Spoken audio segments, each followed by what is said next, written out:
Zakaj imamo tako pogosto občutek, da bomo zaradi umetne inteligence kmalu vsi brez službe? A je v tem Saj mogoče resnica?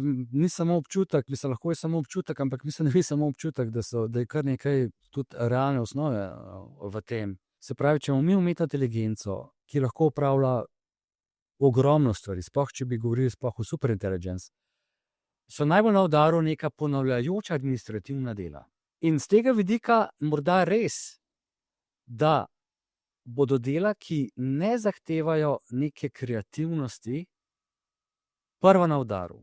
Ampak z žalostjo ugotavljam, da bo na udaru tudi poklici, ki so bili še leto dni, 2 leti nazaj videti zelo varni. Recimo moj poklic programerja, poklic učitelja. Jaz sam osebno mislim, da definitivno te mehke veščine, ki so, to dejansko so mehke veščine, bodo tiste, ki bodo najbolj prišle do izraza in ki bodo najkasneje recimo zamenjane.